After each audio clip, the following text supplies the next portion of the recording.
This is the Troutbitten Podcast. Troutbitten. Troutbitten? Troutbitten. Troutbitten. Troutbitten? Yeah, Troutbitten. Troutbitten. It's about trout. Wild trout. This is Troutbitten.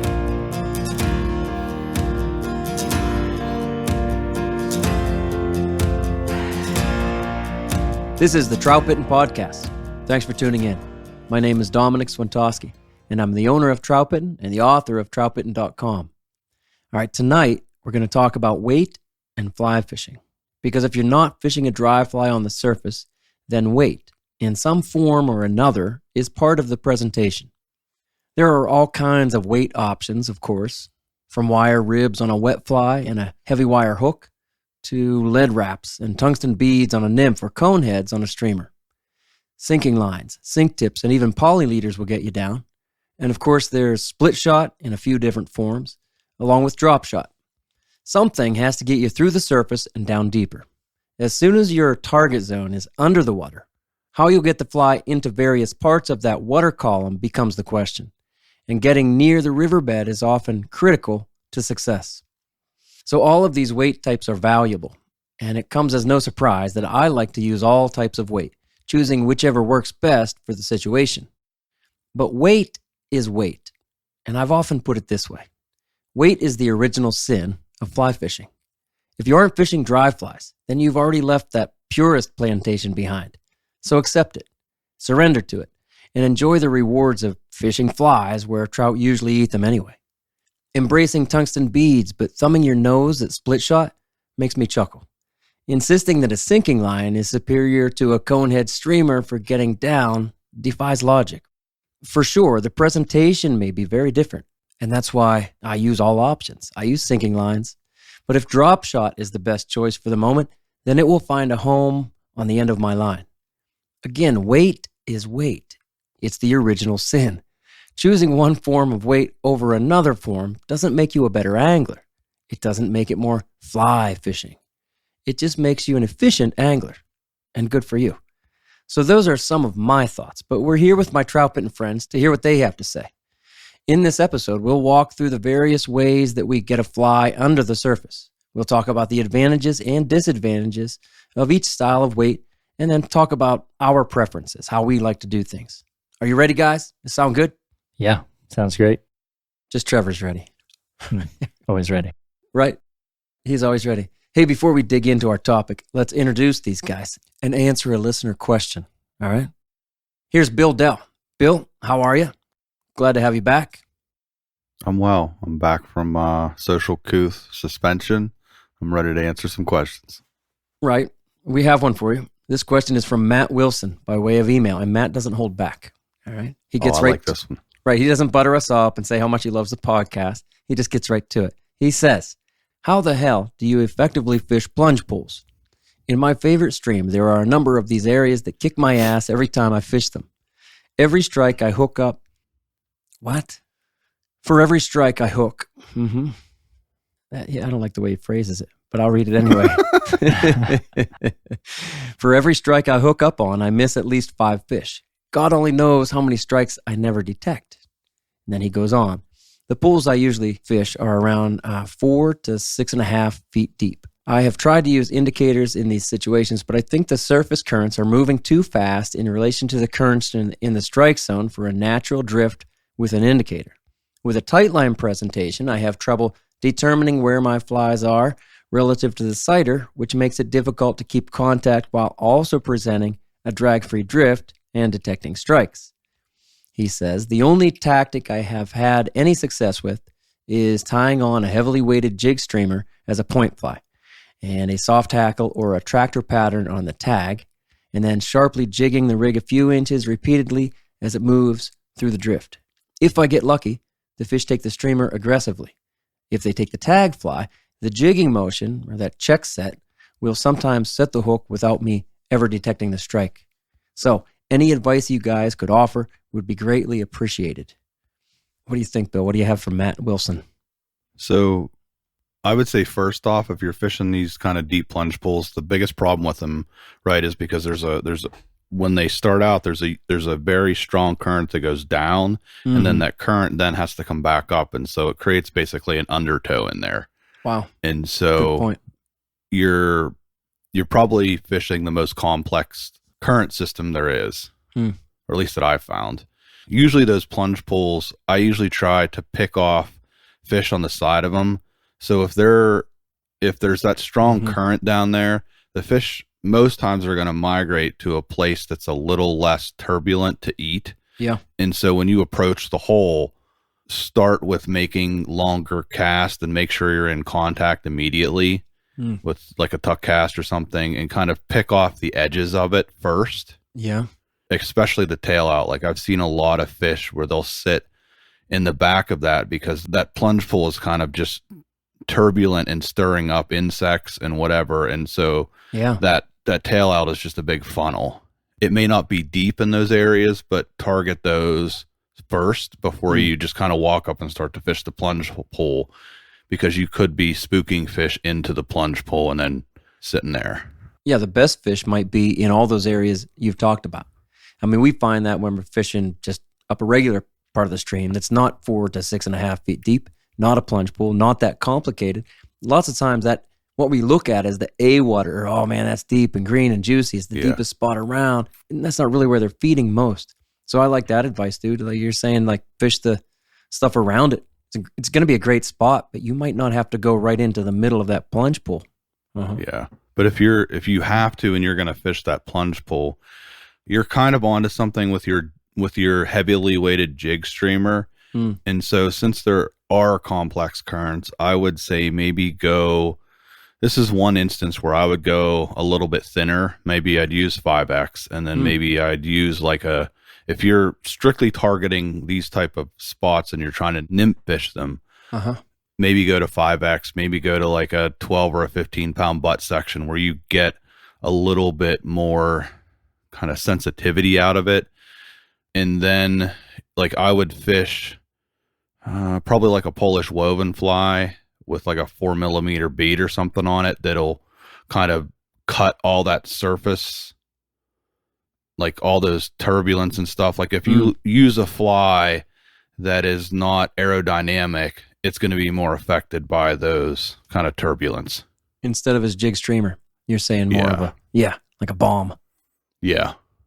I liked your point, Bill, just the fact that, the trout down there on the bottom in that initial plunge, it's a pretty inefficient place for them to feed, and brown trout are masters of efficiency. And so I think it's just a solid point and worth remembering that some of the better fishing in that plunge pool type scenario is going to occur slightly downstream of the plunge, where the currents are going to even out a little bit. And it's also going to create a easier situation to drift through. So I don't know. I just think keeping in mind, like when something's really difficult to fish like that, it's also difficult for a fish to pick off a nymph that's getting swirled back and forth in a current like that. So it may not be where the better fish in that section are anyway. Yeah, I think so too. I mean, I just go ahead. If I can't fish it well, I don't fish it. I might try and I go, nah, it's not working. And sometimes I'm surprised and I think I'm probably not going to be able to fish this very well, but I'll try anyway. And then sometimes I'm surprised, oh, hey, couple fish ate. And usually it's not on a dead drift. But put it this way, it sounds like Matt really wants to get a dead drift in that plunge pool. And yet he's talking about ways that is difficult. So if I would get up to that plunge pool, and if it was actually 6 feet deep, which if it truly is 6 feet deep, and it's a plunge pool, that's going to be tough to get a true dead drift, Yeah. So I might surrender to the idea that I'm not going to get a dead drift in there. I'm going to fish it anyway, but boy, I'll do like Trevor and you, Bill, are saying, and I'll fish all the other stuff around it, tail out. That's a great idea. I don't know. Can I add something to that? Please. So at the same time, and Trevor, what you said makes sense, but the safest place for maybe a dominant trout in that instance is still going to be almost directly below that plunge, like where the water is most still. Because as soon as it starts going downstream, you're getting more. And so the safest place is going to be right down there. And I think maybe more so than weight or size of the fly or anything is just where you're casting. Because what we're seeing from above the water is we're seeing the air. We're not like all of that turbulent water is just air. That's all that we're seeing. We're just seeing air introduced into the water. And so what we're seeing is water rising back up to the surface from that plunge.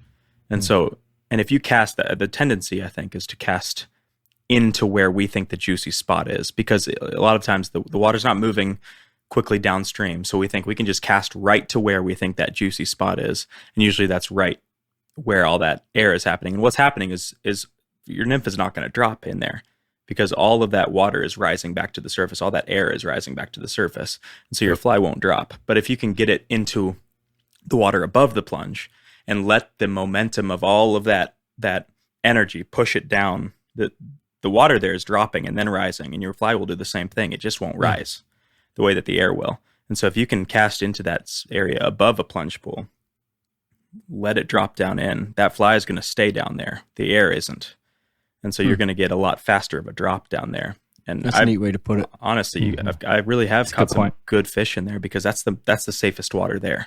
I mean, 6 feet is almost extreme around here. Anyway. Sure. Yeah. You know, what you're saying about exactly where you're going to land it and how you're going to land it, where we're going to cast it.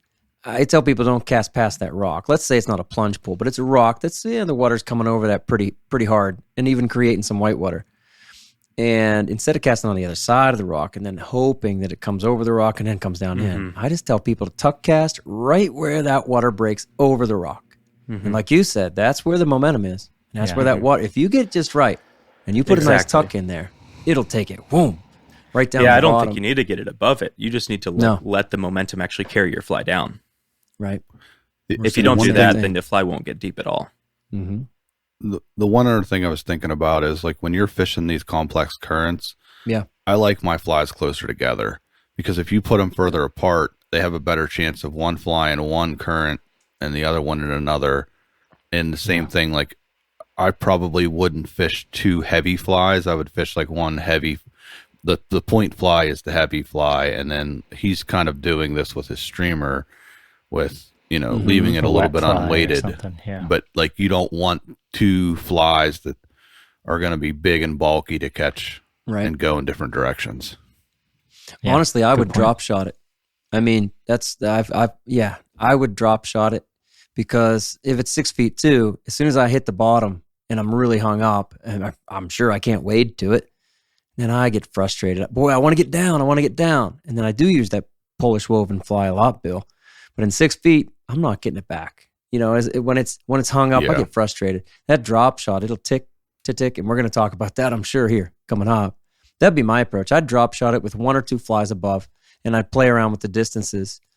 But the flies above, well, they could be anything, because that weight of the drop shot is gonna be what I'm really fishing in contact with and in excellent control of. That'd be my approach. Matt, what are you thinking, dude? Well, Matt Wilson, if all that fails and you didn't catch your fish, okay, you can always try this. I think everything everybody said was really productive.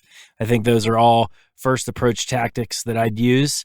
And if for some reason that didn't work, or maybe you caught a couple fishes on the edges and you still think there's that fish in that deep current, because it's a plunge pool, I think fish are a little bit more comfortable in there, and you can get really close to fish in plunge pools from my experience. So I've actually gone upstream of the plunge pool and I'll actually fish on if I'm looking downstream back at the plunge pool, I'll cast in the soft water and almost jig my heavy nymph across the currents. And at times I've caught fish like that. Like I've let my nymphs drop to the bottom of the soft current, and then I'll drag them across that plunge pool. And I've caught a lot of fish that way. And so different angles in those plunge pools where you're standing and where you can cast is something you can mess with, that I've had some success with. That's good stuff too, because a lot of times, we make this assumption that, the water's coming downstream. But with these plunge pools, and like Bill said, these complex currents are often going in different directions that we don't expect. That's cool, Matt. That's for sure a big part of it. Change angles. That helps almost no matter what. I do that when I'm fishing dries. Changing angles, no matter what you're doing, especially in those plunge pools. All right, here's Trevor Smith. How are you, Trevor? You all healed up? You have tick-borne illness. Yeah. Yeah. Years in the woods, and I finally got Lyme disease. So hit me pretty First hard. time? I was out last week, and, but man, doxycycline is a wonder drug, and I'm back on my feet. I told you I've had it 3 times, right? Yeah, it's crazy. And, Crazy.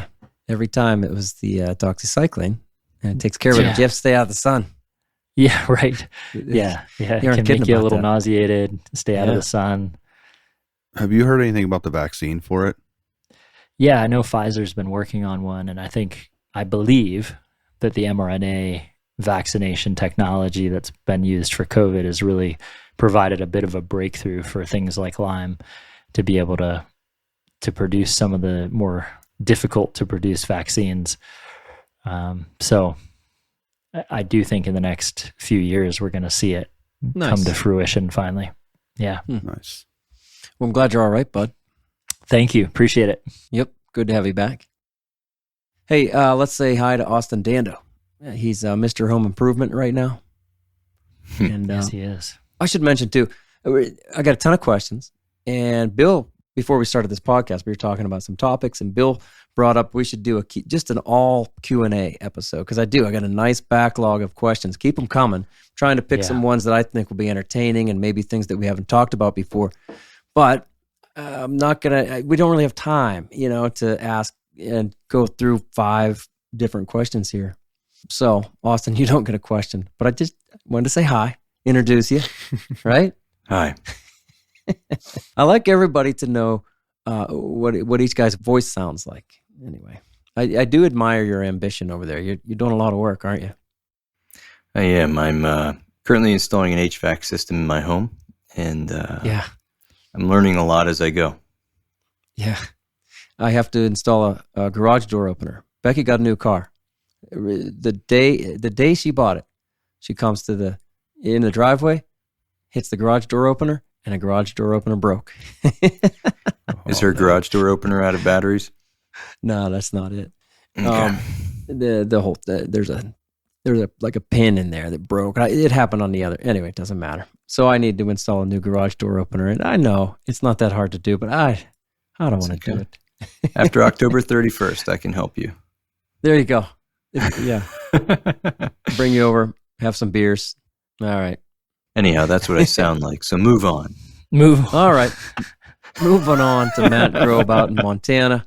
What's the latest out there, bud? Are things settling down? You talked about pressure, how it all happens, June, July, August, sometimes September? Yeah, September a little bit. Our archery season for elk starts early September.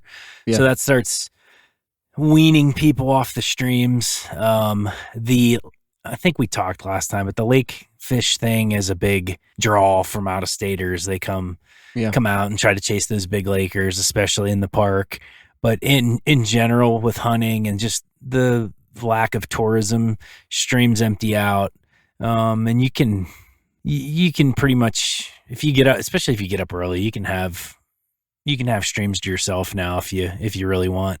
So yeah, it's winding down. We've had a really mild fall, and the hopper bites, probably the longest hopper bite I've ever experienced out here. Really? Yeah, it's kind of, you had mentioned last time, Dom, about how you had the epic ant bite right into November one year, and it's kind of the same thing right now with us and hoppers. It's just, it hasn't gotten too cold, and the hoppers are just lingering. Things are good. They just opened the northeast entrance of the park road for the first time since the flood. Yeah. So the Lamar Valley was accessible this weekend, and I wasn't able to get down there, but I heard it was just unbelievable. It's probably the first time in, maybe 100 years where people haven't been able to fish that. And that's something. And so it opened up, and I guess the cutties weren't too hard to fool. Are they usually hard to fool? I mean, pressure can cause them to be harder to fool. But like, imagine a whole just skipping a summer season and then being the first guy out there, right? Yeah. What's that? Whoa, I'll eat that. So that's good. So that's good, and things are good. Cool stuff, bud. Hey, here's Josh Darling, and how's your archery season, man? You shot something, didn't you? Yep, I got a little bit of meat in the freezer. So I do a good bit of research going into each season, and Trevor and I talk about it. Oh, Trevor and Austin and I talk about it now a good bit. So I've got a couple bucks that are sort of on the hit list, but no sightings yet in season from the stand. So I have a little bit of pressure from my wife to put some meat back in the freezer because we are running low, and we've not bought red meat in a very long time, which is nice. So yeah, put down a doe last week and first blood of the season, and it's ready to go. So we've got a full freezer again and ready to keep I remember waiting on that buck. Didn't you and then like you and maybe one of your friends, you had a couple deer that you were butchering. Yeah. And you sent a picture like it looks like a crime scene. It does. It was our kitchen table. Like an episode of Dexter. Yeah, just our kitchen table covered in deer parts. Yeah. That's nice. Yeah. Yeah, it's nice. All right. Hey, you guys ready to move into the topic? Talk a little bit about weights and fly fishing. Whether it's after a fishing trip or at a backyard fire, you can bet the Troutbitten crew has a case of New Trail Broken Heels along with us. It's honestly our favorite beer. This hazy IPA is smooth and full-bodied. Hand-selected citra hops lead to notes of bright clementine and juicy ruby red grapefruit. Broken Heels is a keeper. New Trail beer is proudly brewed in Williamsport, Pennsylvania, and delivered cold to your favorite craft beer retailer every week. At New Trail, it's not about being the best angler. It's about getting out there. So enjoy nature's moments and reward yourself for a day well fished with New Trail Broken Heels. It's Troutbitten's favorite beer. As fly anglers and tyers, we understand the value of having the right tool for the job. AvidMax.com offers over 20,000 products and the knowledge to help find the right tools for your job, whether that be at the tying bench or on the water. Listeners of the Troutbitten podcast receive a discount at AvidMax.com. Enter the code TROUT10, that's the number 10, at checkout to save 10% on your order. Orders over $25 ship for free, so you can put more gas in your tank or beer in your cooler. For all things fly fishing and tying, elevate your game with AvidMax. Okay, so that was like our meat eater episode there with all the hunting references. It was. I liked it. Let's move into the topic. This is good stuff. Let's kick this off. So we'll get to all the types of weight and their uses in a moment. But first of all, do you guys agree with my premise that weight is fly fishing's original sin? I guess what I'm really asking there is any form of weight more like fly fishing than any other? You know what I mean by that? I would say line weight is more fly fishing. Like the pure weight of the fly line, I guess, is the original weight, right? Mm-hmm. Because it was originally Right. designed because the fly line was built to cast with the weight, Good point. not the fly or the whatever you're putting on the end of the line. Mm-hmm. That's fair. Yeah, the Yeah. fly line itself, is designed to push things to a target, unweighted and air-resistant things. And so your argument, Bill, would be that then, like, I don't know, a sinking line is more fly fishing than throwing split shot. Yes. Mm-hmm. It's more elitist. It's more. That's right, and that's what we're There you trying go. to do here: is be as elitist as we're trying to be as That's elite as right. possible. There's no doubt. That's what Troutbitten is built on: is being elite. Oh, yeah. Of course, there are. Yeah, that's why, like, when you say the first sin or like the original sin, I think like it's sort of tongue in cheek a little bit, right? Right. I mean, exactly. We're talking about There how is no people are sin. viewing this from the outside, from that Yes. elitist perspective. So, Yes. yeah, 100% agree. Thanks I was for going to say clarifying it's that. funny. It's funny Yeah. how the elitist version of adding weight could be the least effective or the least elite. In terms of fishing the net. Yeah. And, exactly. Yeah, I get you. Yep. Yeah, of course I'm joking around when I say it's a sin. To me, and anybody who's listened to this podcast long enough realizes that to me I'm going to do what works. And if a pink worm works every day, that's what I fish. We talked about it in the junk flies episode, but it doesn't, so I don't fish it every day. And I don't care if it's fly fishing. I've said before, if bait worked better, I would be fishing bait, but it doesn't because trout eat nymphs a lot and trout do eat dry flies. Try fishing that on your spinning rod, you know?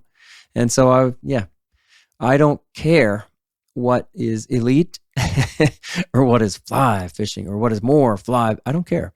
I care what fish eat, what trout that I'm fishing to, and these are picky trout, and I'm just trying to give them what they're trying to eat.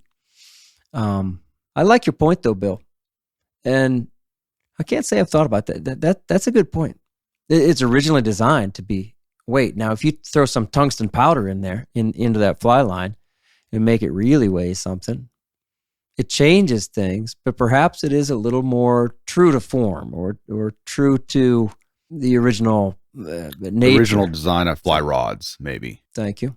Yeah. Yeah, it is interesting, right? Like this progression over time from heavy line casting delicate dry fly to what the styles that we're sort of incorporating into our fishing, where we're getting thinner and thinner on line within reason to a point that we can still cast, but then heavier a little bit maybe on the fly side.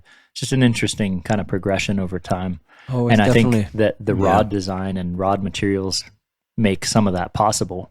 I think it makes it hugely possible. All the technological advances, whether it be to gear, whether it be to lines and the design and the tapers. Yeah. Like all that stuff has been refined over decades. For sure. While it's been refined, we look at the changes over time between a double taper and a weight forward fly line. You know, we see it marketed as a powerful casting line or something like that. And all that means is they built more weight into the head of it. Yeah. But, I still like to fish a double taper fly line if I'm fishing dry because I like the delicacy of that. Yeah. Well, you can get your weight forward taper any way you want it to. You can get a super delicate forward taper. And I like the double taper. And the reason I think they don't sell them anymore, hardly, is because you can get double use out of them. You just get half the life. Right. I seriously think that's why they don't make them much anymore. Yep.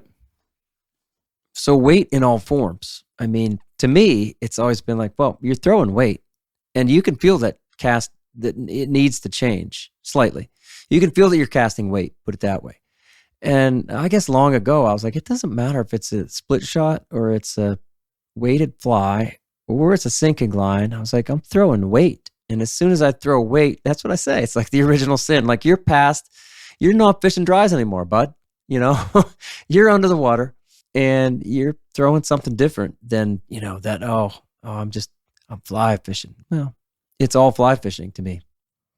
All right, let's do it. Let's kind of think of it this way. Let's talk about the way we put weight into flies and then the way that we put weight on a line, the leader, and then the way that we'll put weight in a line, like we've said, sinking lines and things like that, right? Sure. So start with the flies.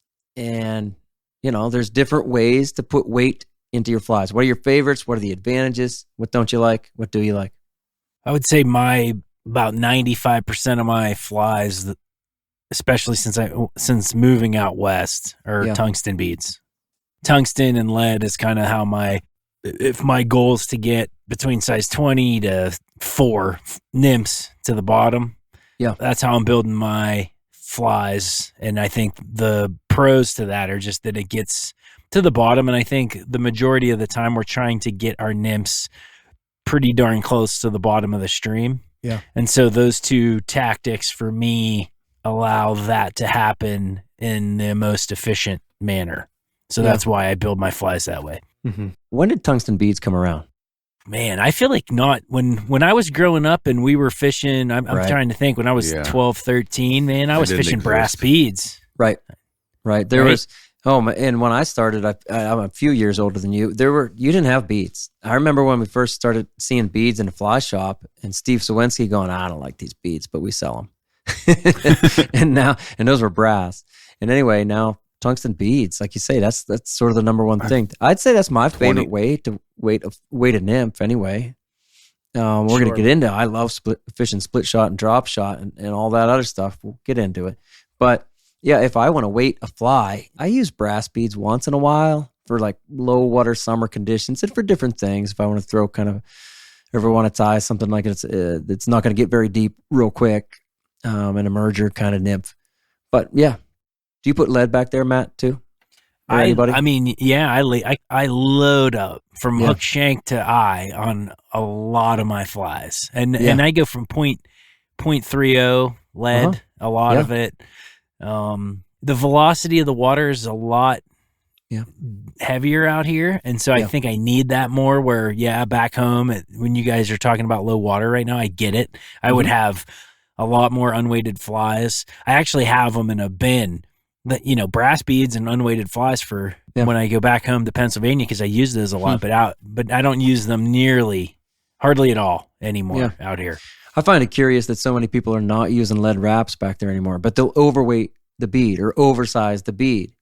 We've talked before how that kind of destroys the proportions. They'll still eat it. I'm not saying they won't, but if, a bead will take up, 50, 60% of the actual look of the fly. And you could use a smaller bead and then lead wraps the mid shank and build up a nice little taper. That's what I like, the taper, right? Yeah. It's because the lead doesn't let it be thin enough anymore. That's why. Because what? Interesting. Yeah, it's because if you add, and I'm not saying I've subscribed to this method of thinking, but if you add lead to the hook shank, your hook shank is that much wider in diameter, right? Which is not appealing anymore to the modern angler. Well, to the competition angler, you mean? Well, they could be competitive or they could not be competitive, but that is a trend that is being pushed. Right. I guess what I mean is that trend comes from the competition scene, and we always have to remember that they can't add weight in the form of split shot or drop shot or anything else to the leader. That's definitely where that trend comes from. And now I find a lot of people believing that, it's these really super slim flies that are going to catch me fish. It's not true. I'd rather have, I'm like Matt, I'd rather have a nice taper. Yeah, and I agree. I'd like a taper too. I think that's where it's coming from. Yeah, I agree. I had some guys ask me that this weekend, and my 2 cents with like those, super thin, like perdigons and stuff like that. Mm-hmm. I think they're a little bit, at times can be more difficult to fish because they don't have any buoyancy or anything at all involved. And so the onus is all on you to direct that through the seam. Right. And it's not going to hold its seam. Exactly. It's not going to hold its seam. I think that's the other, I don't know, there's like the unspoken part of the weight that we're talking about too, is just the profile slimness of your fly, right? Like plays a big factor in the effect that the weight has on that fly. Yeah. The bulkier your fly, the more resistance you have. Yeah, you can certainly use less weight if you don't have as much material. Yeah. Mm-hmm. It's always a balancing act, and how you build it. Yeah, if you build up a little bit of taper. But anyway, that those lead wraps, they kind of counteract whatever thickness is there from the. And anyway, I like having a natural kind of look to the fly anyway. Mm-hmm. I guess the first weight that I ever added to a fly was I caught a couple wet flies. They were just like peacock, hurl, and maybe soft tackle, or maybe they were winged wets. But anyway, just a wire rib. And I remember using a Mustad 3906B. Maybe it was a heavier version than that. It was a stouter wire. And I remember reading how this heavier wire and that rib will help get you down. Now we would kind of chuckle at that. Like, that's not really going to get you down, but it gets you below the surface. And it is a little bit of weight, right? Yep. So you guys are talking about weight to physically get the fly down. Yeah. Like when I design streamers, sometimes I design them to hold weight, not necessarily weight to sink, but weight like materials that absorb water so that I can cast it and throw it further with the weight, but I don't want the weight, like I don't want sink weight to it. I want water weight so that it can be casted further, but then not sink as much. That's a good point. I mean, I noticed that in, like a Pat's rubber legs or even anything with chenille.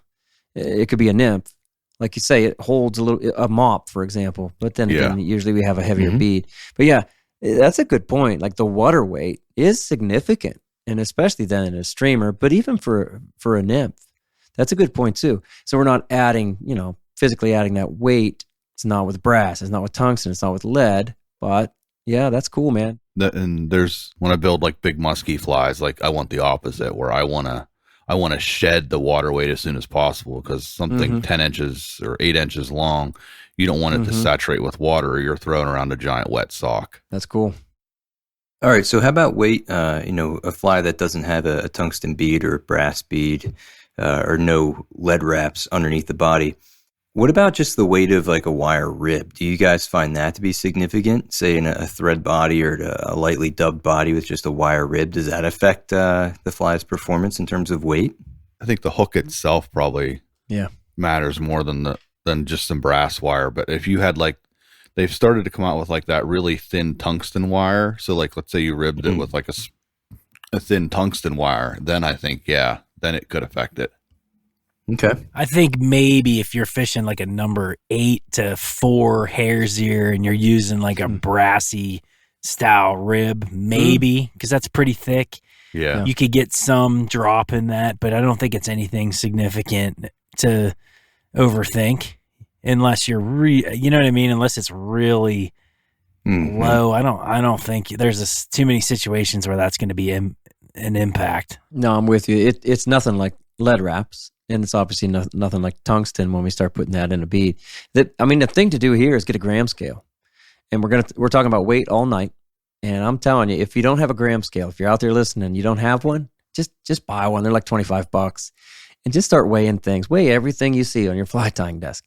And you will see what we're talking about. Like that even the brassy sized gold rib, for example. I mean, take 10 feet of that and put it on a gram scale. I will say that you're going to have a length that's, longer than 2 inches. So put 10 feet of it on that gram scale and then take 10 feet of, 0.010 lead. And you're going to see that lead's a hell of a lot heavier.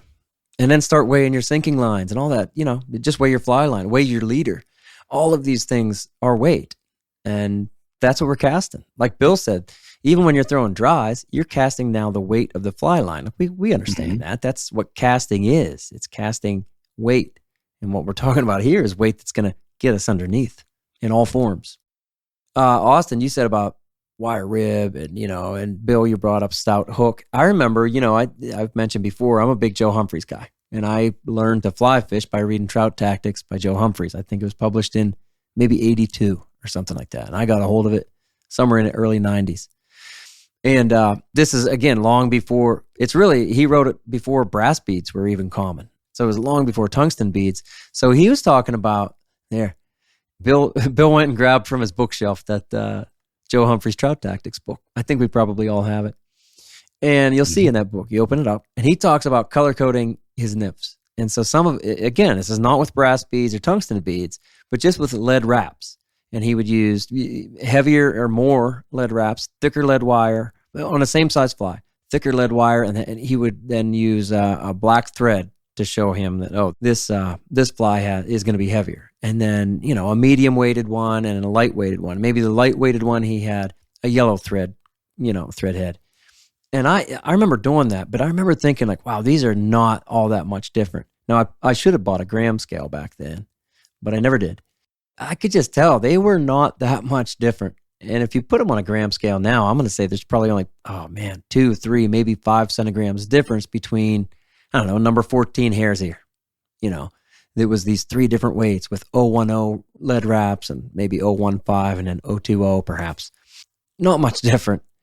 But I mean, that's what people were doing back then. And now we do really have these options. And man, you can put, a 4mm bead on that number 14 if you really want to. And that could be tungsten. Boy, that'll get you down. And then instead you could put, a 2mm brass bead. Have a different look there, but still the look of a bead and some weight. And we have a lot more options. Like Matt said, man, it's the technology that has brought us this far forward.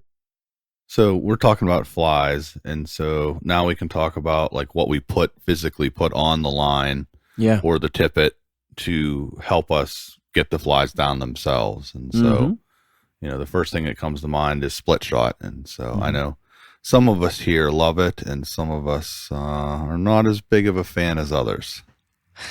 And so, go ahead and reveal yourself. Bill. Yeah, so I will reveal myself as the I'm not as far as saying anti-split shot, but it's a last resort for me. If I'm using it, I'm using 2 very small flies, and that's like what I need to get them down. Yeah, but for me, it's whatever it takes, and I don't want to get too deep in the weeds of it. And I've written articles about it. I actually put some of these article links in the show notes. I just firmly believe that there are certain flies that fish better with no weight in them and then the split shot doing the work of getting down. I've said before, I attach that split shot 5 inches up from the point fly. And often I'm just fishing one fly when I'm doing this. That gives the fly 5 inches of grace. I'm going to call it grace, but it's a little bit of slack to do its own thing. And that to me is a big, big difference between being completely in touch with either the end of my rod tip to the fly or even an indie to the fly. It gives that fly a little bit of room to do what the currents want that fly to do. I'm a big believer in that. We've been through that before. I like that, we all feel differently about that. It's something I believe in a lot. It probably is because a lot of people these days get into, nymphing and never use anything but weighted flies. And so then they catch fish and they go, man, this is it. If it wasn't for these weighted flies, I wouldn't be catching fish. So they're almost afraid to attach split shot. And I know, Bill, you've fished split shot a lot. That's not you. I'm not saying that. We believe that we're catching fish because of what we're doing, and some people will get into it and use a certain kind of leader and they go, that's it. That's why I'm catching fish. No, not really. There are many, many different ways. You could use a leader different ways, okay, and a casting style. But here we're saying you could use a split shot and, a pheasant tail that's unweighted. And then you could, and you catch 10 fish, let's say. And you could go and use a tungsten bead, on the pheasant tail and catch 10 fish if the presentation's good. And I would argue that sometimes, in some situations, you might catch 12 fish with the split shot and the unweighted pheasant tail. I think in trout tactics, Joe has a quote, the difference between a good day and a great day could be one split shot. And I love split shot. And one of the reasons being is that if you use it correctly, you can fish the same sized flies all day long, but have different weight attached to your terminal end of your line. Right. So if they're really loving your size 16 pheasant tail, but you get into a deeper run and your tuck cast isn't good enough to get down to where the fish are anymore, sure, a split shot can help you get there. But in the same turn, you also have to have a good way to manage split shot. And again, you have plenty of articles. You'll link to those in these show notes. But how to take it off, how to put it on, how to manage a split shot slide, all those things are critical.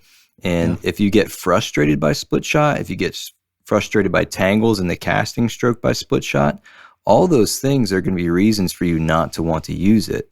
But if you can learn how to manage it and how to use it to your advantage, then it becomes really more your friend than your enemy. Yeah. For over a decade, Smith Creek has provided innovative, high-quality fly fishing accessories designed to put your gear in easy reach, free up your hands, and keep our waters clean. This November, Smith Creek is releasing 2 new products just in time for the holidays. Check their website to see the new tippet holder. Each unit is individually machined from high-quality billet aluminum and anodized in one of 2 eye-catching colors. They hold up to 5 tippet spools with a patented spring-loaded plunger design that is easy to load and keeps your spools right where you need them. All Smith Creek products are built guide tough and backed by solid customer service. To learn more about Smith Creek products, visit their website at smithcreek.co.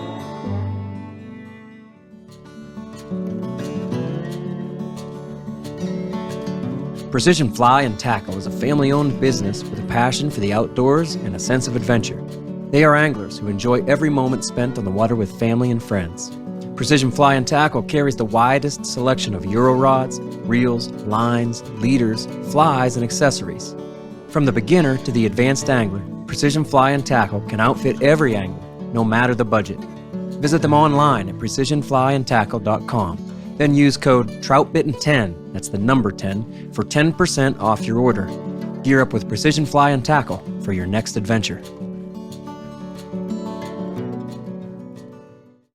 Trevor, you fish split, don't you?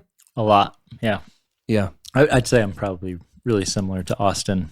I could have kind of offered the same defense as to why I like it a lot. I find it the most elegant way to fish the flies I want to and get the drift I want to. So I fish enough split shot to get the drift that I want.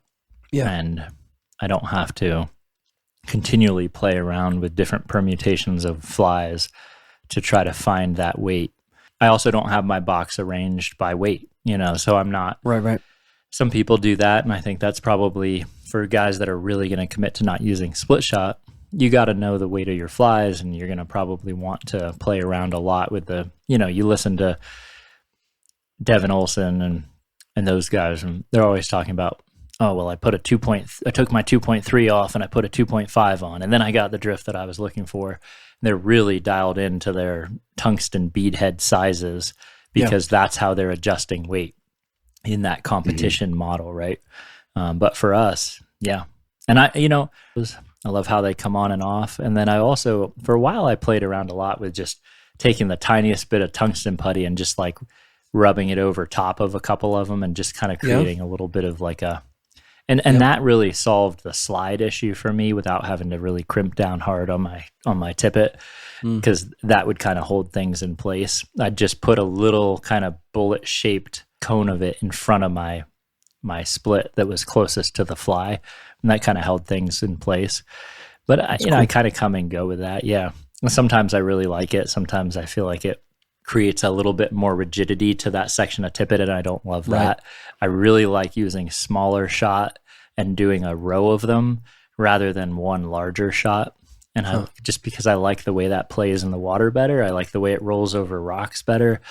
I like a lot about a lower profile split shot. And like I said, if I just need to add weight, I'll just add another one in that row. That's interesting. All that sounds to me as one nasty tangle.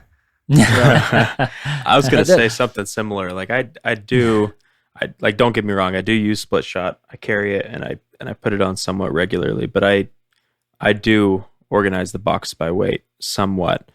And a size 16 pheasant tail nymph can have very different weights and it's not this, I use the same size tungsten head on pretty much everything. Like I just have a preference on we were already talking about it, that taper, but I do use significantly more lead wraps depending on the weight of the fly. So generally, like with like a size 16, I have two different versions of it. One's really heavy and one is a lot lighter. Sometimes I'll even do 2 layers of tungsten near the head of the fly, or not tungsten, lead near the head of the fly, like where if I still want to keep that taper and still add significantly more weight to that fly. So I would agree, and this is one of those areas that I think I actually would agree with Bill. I don't use split shot as often as I think a few of you guys do use it. I still carry it and I use it sometimes, but I tie a lot more weight into the flies that I want to get deep. I like it. We all, do it a different way. And Trevor and I both like split shot. But when you were talking about using multiple small ones, like I don't do that. I'll just use the biggest one that I need. Like I use a number 1 a lot of times. Instead of using 3 6s, I'll use one number 1. And I hate the tungsten 4s. Putty. Yeah. I really, well, right. But I do. I hate that tungsten putty. I tried it for a while, and then I got into wintertime, and I couldn't. You can hardly use it. It's so stiff. And so I fish a lot in the winter. And I'm the guy, like, I use the same pack all the time. I use the same system all the time. I don't want to have to be like, well, let's see, it's going to be 35 degrees today, so I can't use tungsten putty. Anyway. Yeah. Same. I can put split shot on and take it off. And then Matt's, you're talking about tangling. That's the number one thing people say about split shot. I mean, all I could say is, like, I promise you, I could go out there and tangle just as little. I'm still going to tangle. We all do. But I tangle no more with split shot than I would with weighted flies. Agree. Yeah. When you're landing a fish, the number one thing is you got to keep the fish in the water, especially small fish. They're the ones that'll tangle you up, especially if you're 2 flies, then you got the split shot on. You also have to keep the split close to the point fly. And like I said, 5 inches for me. All of those things like eliminate the tangles. But it's how a system. Far is your point fly to your dropper? Most times when you're fishing split shot, do you make it a longer distance? No, I don't. I don't really care. Like it can be as close as, let's say, 14 inches, which is about what I'd do if I'd use weighted flies, only weighted flies. And then I really don't find that it tangles more. And I'm sure it has something to do with the subtleties of my cast and whatnot. But I do. Clients and I use it almost every day. We use split shot at some point or another. That's what I see. Sometimes it does seem to cause people more trouble, and other times it doesn't. Like I said, man, it's just a system. Tom just said I'm a better caster than all of you guys. That's why I don't think that's what I think that's the way I read that comment. Yeah. That's what it is. No, I think it really is because sort of a big deal. Yeah. No, I think it's because that's how I started. with unweighted flies or basically lightly weighted flies, lead wraps, and split shot. So I got used to casting it, and sometimes it tangles. Anyway, that's all good stuff. I'm glad we have those options, right? And I do like weighted flies best. If I can just fish weighted flies, it's cleaner. It's one less thing on my line. Sometimes for me, it's not the best. What about drop shot? There's probably even less of you guys who like drop shot, right? When I use split shot, I tend to go more drop shot fishing than I do putting between flies. Well, to me, okay, good. So bring that up. To me, that's different things. When you throw drop shot, now you're talking about a style. Now you obviously just put the split shot on the bottom, but I'm going to call that drop shot. It's drop shot position. Put it that way. Yeah, exactly. So when I go to split shot, that's usually the style that I'm fishing. Well, yeah. That's not necessarily my go-to, but does anybody else fish, let's say, drop shot style with the weight at the very end of the line? Not really. Not often. I like it for small flies. Yeah. When you got to get small flies down. Yeah, and get them in different, you want to put them in different columns, and then you want to, let's say it's a fast run, or, I want to cast them small flies a long distance. Yep. And so, yeah, I'll go to drop shot. Dom, when you fish drop shot, how far off your point or your terminal weight do you tie your first tag? Yeah, so that's variable. And it is, like you said, I do run it off a tag. Since I started using even the point fly on a tag, I started using drop shot a lot more because it just works better. It looks weird, but let's say it's 6 inches away, Trevor. 6 inches away. And then I got a tag that's maybe 4 inches. And it looks like, oh my God, that's going to tangle. It doesn't. It tangles even less than a regular split shot, 5 or 6 inches above kind of rig. It doesn't tangle. But yeah, I wrote, you guys know, I've written 5 or 6 articles on this, like a drop shot style. A tight line, usually drop shot style. I hardly ever run drop shot underneath an Indy, which is like the Provo bounce rig. That's immediately what people start talking about. I've done it plenty, but for me, when I throw drop shot, it's not real heavy either. The drop shot we were using a couple days ago, almost all day, we were fishing like a 30 centigram drop shot, which would basically be a number, like a 3 millimeter bead. Think of it that way. That's all it is. It's basically the same equivalent. That is not heavy. So drop shot does not have to be a heavy drag and bottom, tick to tick, tick, tick, tick, tick, drag, tick, scrape. Nope. It doesn't have to be that. It can just be almost the same as you would normally touch, maybe very infrequently, but anyway. We'll talk more in depth in the future on like split shot, drop shot, break those things down. But it's another option. Sometimes it's one of the only options you can do if you have a river that has a lot of Didymo in it. And there you go. So you can't, if your flies are touching, you're cleaning them off every other cast. Yeah. And so rivers that have that, sometimes that's one of the only options. That is the only option you have to kind of get your flies into the zone without constantly cleaning them off. Right on. Some of my favorite home water here gets a lot of green on the bottom. We all know that in the summertime, I mean. And I like to fish crest bugs, keep them low, crest bug nymphs. And that's when I fish drop shot the most, maybe, is all the way through the summer if I want to run crest bugs and things like that. I can touch the bottom then with the drop shot. And I might not even be trying to touch very much, maybe just twice throughout the drift. Again, it's not like I'm scraping the bottom. But anyway, anytime I touch with the crest bug, it's picking up grass, it's picking up moss or whatever the stuff is. But no, I can fish 20 drifts maybe without getting anything on my crest bug because it's suspended like six inches up. There's some real benefits to every style. Even the putty, I guess, Trevor. Even the putty has its merits. Somewhere. That's the stuff we put on the line. Yeah. Right? So what about one more thing then? One more kind of style of where the weight is putting it in the line. Like Bill kind of started out talking about. All fly lines have weight. That's the point. Right? And we're throwing a regular floating fly line, which, a 2-weight doesn't weigh nearly as much as a 6-weight. So the 6-weight punches more and pushes more, there's more weight to cast out there, and it'll push bushier flies out there and push through the wind, turn over bigger, possibly even heavier flies if we get into talking about that. But in the, beyond a floating line, then we have the sinking lines, and we have sink tips and poly leaders. Let's cover those. I probably fish sinking lines more than anyone. More than anybody. I know. That's why I was waiting for you to talk. So sinking lines are kind of rated in two different ways now. You have the grain weight, Right. which you have to take, say you're going to use a 6-weight rod. Maybe you're going to fish at that point like a 200 grain line ish. And so that weight is like the weight of the fly line for a sink tip.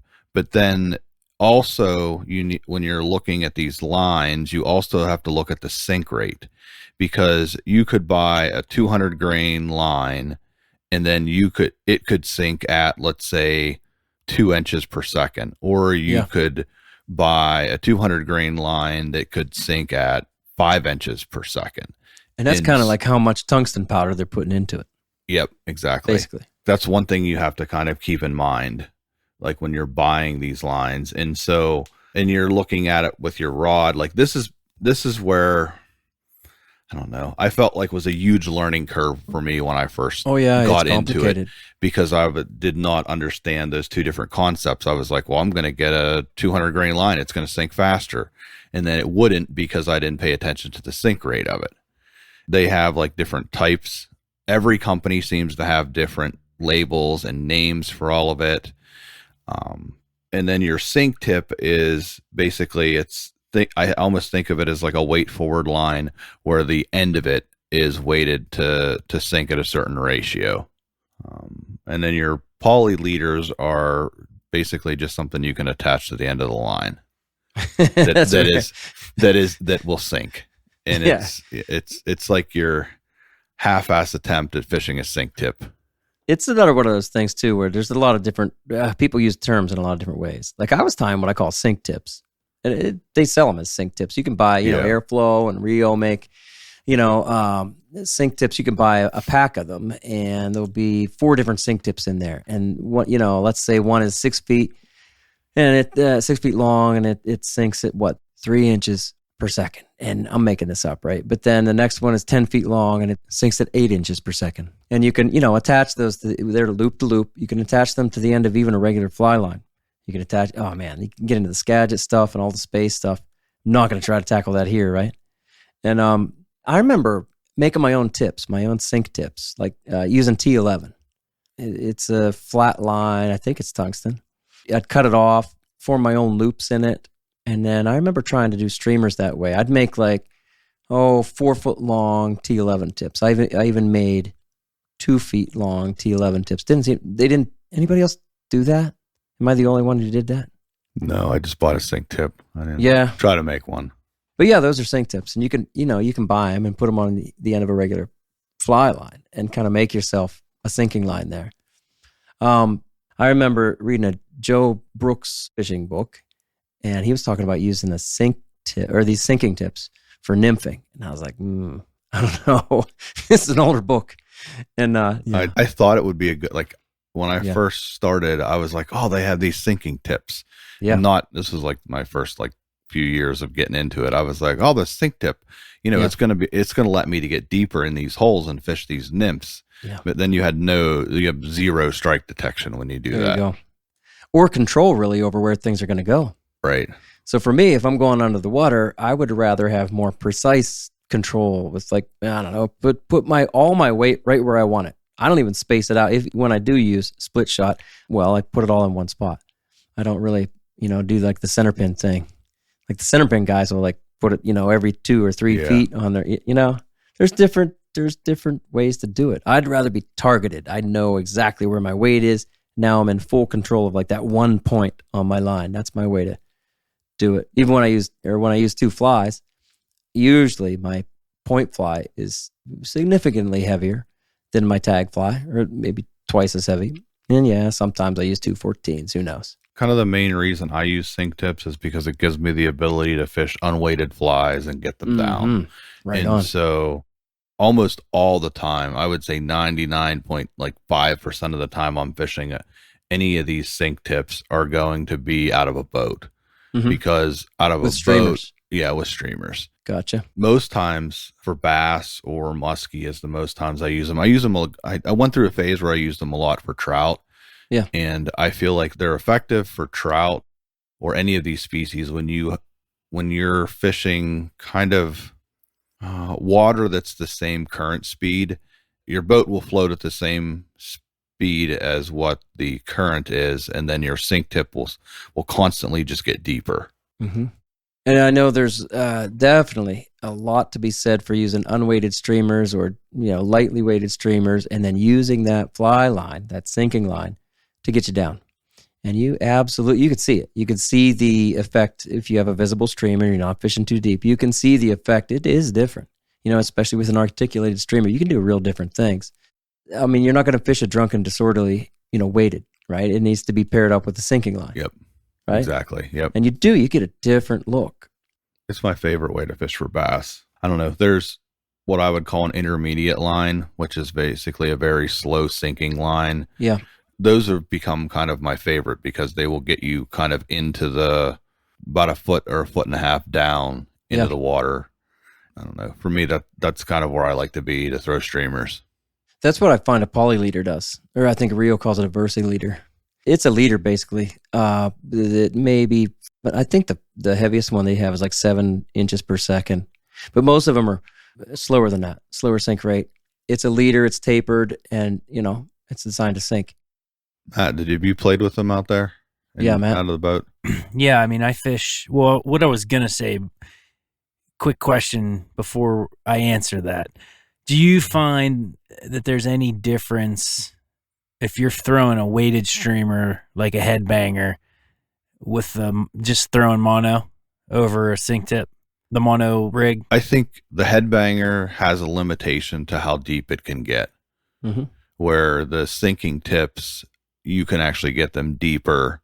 If you have a faster sinking line, you're in a boat and you could throw it and fish it for, let's say, 20 yards. And so at the end of that 20 yards, you're still kind of in contact and you're deeper than you would be with the headbanger at 20 yards. Gotcha. Even if you put as many split shot as you could on it. Well, but that's what I was going to say. But my thing is, no, you could put split shot on there. So from a boat, I used to really like fishing a sinking line, and I still do plenty of times. But I find I really can. I can definitely get as deep with the mono rig, and then I just make up the difference with split shot. And I actually am fishing less weight with that split shot to get down than I would the weight of that sinking line, whatever that would need to be. I can get down. Now, is the presentation different? Yeah, I think it is. That might be better or worse, if I got split shot in front of my streamer. I've always liked split shot. I guess the headbanger, like let's say you're fishing bank to 10 feet out. Yeah. If I'm mostly fishing that area, I think you can get away with mono. But if I don't know, I've always felt like if I'm further out that the sinking line's a little better. Sure. I think back to pros and cons of those, right? Like for me personally, like if I'm in that 10-yard range, Bill, and which we are out here a lot of the time, I just like that connection I get with that mono with a headbanger as opposed to the whole sinking line stuff. Like I just don't like losing touch, as much as you do with the sinking line. Now, having said that, your original question is, yes, I do fish a sinking line out of the boat on specific rivers. Bill, we spent some time floating the Yellowstone. That's one river that I don't mind throwing sinking line about 10 feet per second.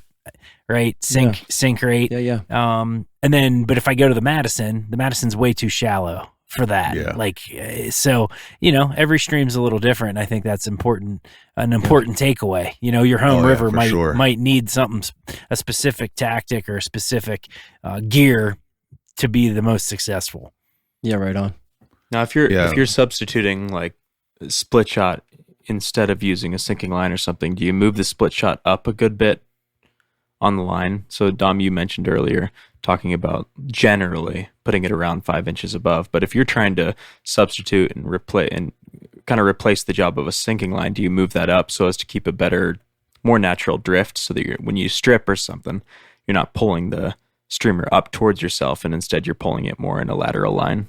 Yeah, that's what I do. I run it 10 inches probably at the closest, and sometimes even like 2 feet away. Yeah, that would be kind of far. maybe, I don't know, averaging 12 inches, 14 inches up. Okay. And so you do get more of that lateral motion instead of every time you're moving that split shot, the streamer going up and down. Yeah. But I would just say, I mean, if I wanted a different effect, you can slide the split shot closer or further away. Absolutely. There's a lot of neat things you can do with it. You know, if you're willing to use all these, styles of weights, now we're talking about combining them. And there were plenty of times I'll have a weighted fly and a split shot on there. Or I'll have, a weighted fly and a sinking line. I don't know if I've ever used sinking line with split shot and weighted fly. Then you'd really be sinning. One thing I'll say is I don't like that headbanger on a weighted line. I feel like I'm holding two baseballs in the hand and trying to throw them both at the same spot at that point. Yeah. Because they're do two different things. Yeah. Good point. And so a lot of times I'll fish lightly weighted, like with dumbbell eyes or something like that on a sink tip. But for the most part, I'm fishing pretty lightly weighted stuff compared to what I would fish out of mono rig. Hey, anything else, guys?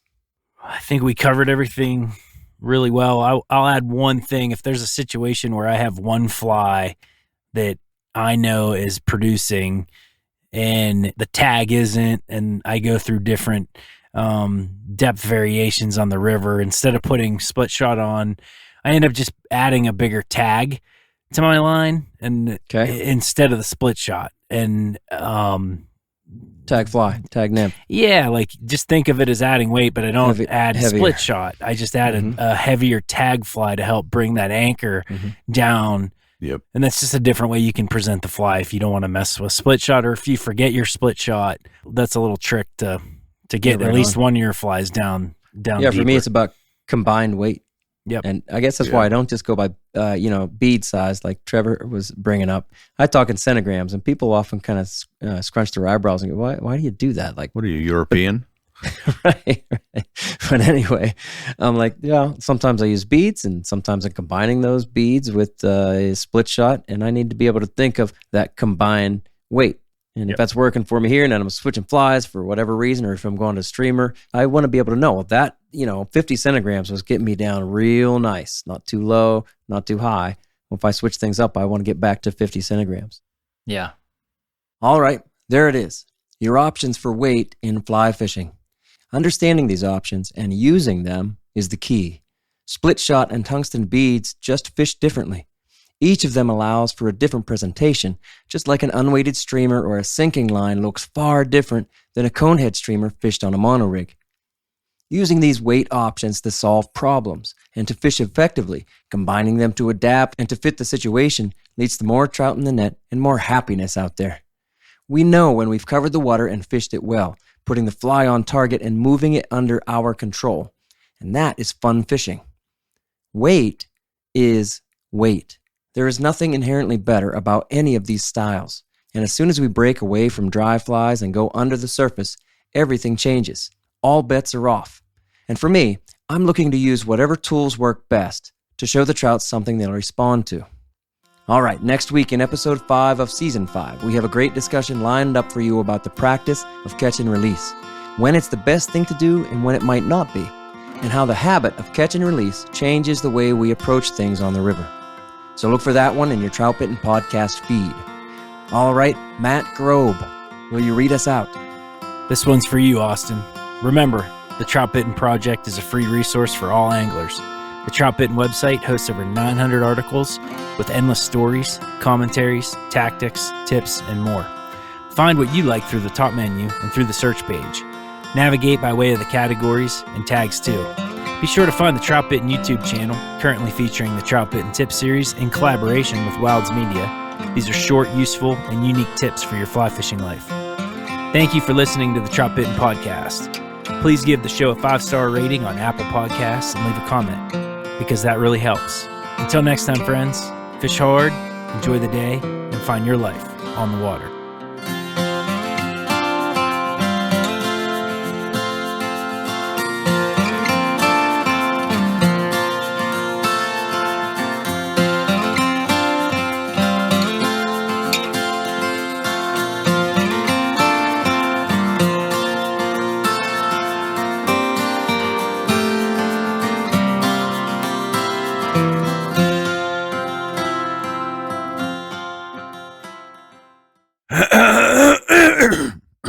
jeez. Somebody cleared his throat. There we go. Now we're good. Young love, young love. Young love. Suck it. Okay. We good there? Bill wraps mine. Oh, no. What? Counter ribs. Counter rib. Counter rib. And so it's come to this. All right. Well, we'll see what happens. Yeah, let's just see what happens.